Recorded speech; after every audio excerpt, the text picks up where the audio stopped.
За манай дээр удаалагддаг одоо Roidme-ийн E+ гэдэг өөр дээр тогоо цуглуулдаг ийм төхөөрөмжтэй.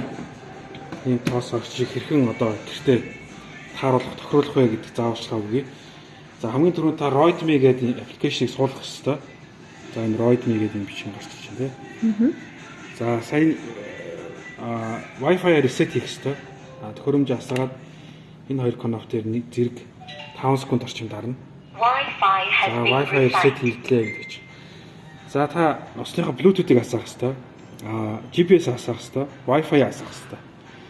За ингээд гар утас маань өөртөө ойрхон байгаа одоо төхөөрөмжийг хайгаад за одоо энийг гараад ирж байна.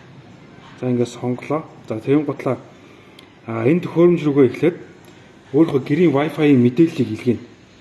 За одоо энд болохоор за манай аль Wi-Fi-ыг сонгочихно. За энэ дээр тааруулах уу? За Xiaomi дэлгүүрийнх дээр тааруулъя. За ачиж.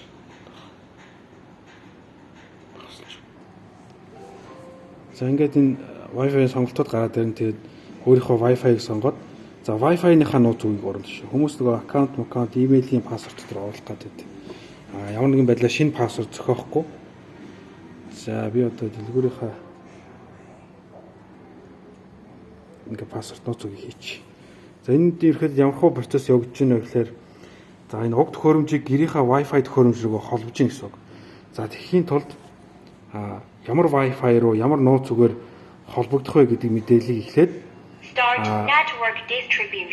утсаараа дамжуулаад төхөөрөмж рүүгээ мэдээлэл шийдэж гин гэсэн үг.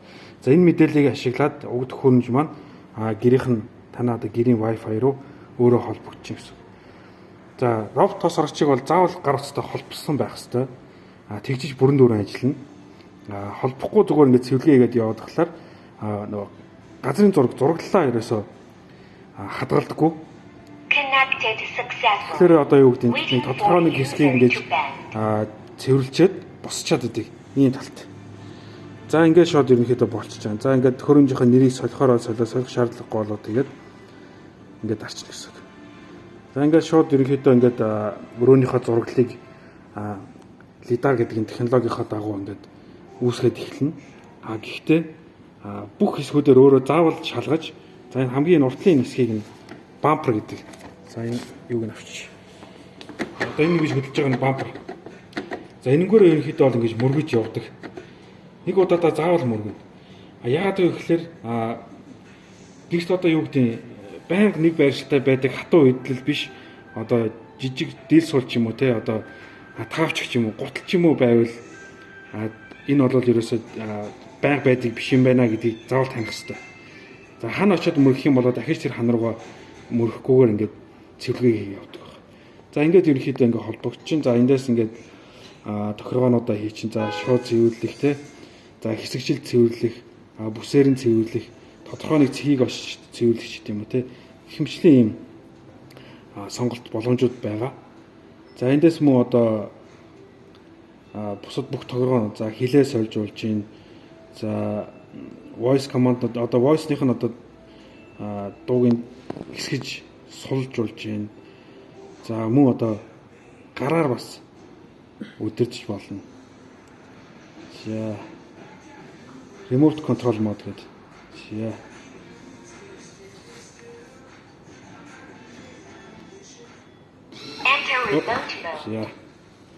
За энэ нөгөө юу доороос мэдрэгчтэй болохоор энэ бол энэ ширэн дээрээс бол хизээч унахгүй. За ингээд энэ дээрээс ингээд шууд ингээд удирдаа за тийш яваад ингээд энийг ингээд сорол цэвэрл болчихээд ингээд цэвэрлээ.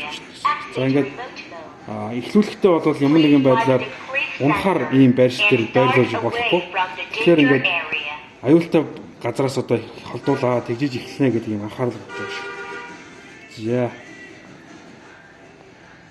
За dust collection station гэдэг нь болохоор энийг хэлж байгаа. За эндээс одоо юу гэдэг энэ дэлгэцэн дээр одоо батарейны хувийг харуулах уу тий. За энэ мотор сорхоо яах вэ?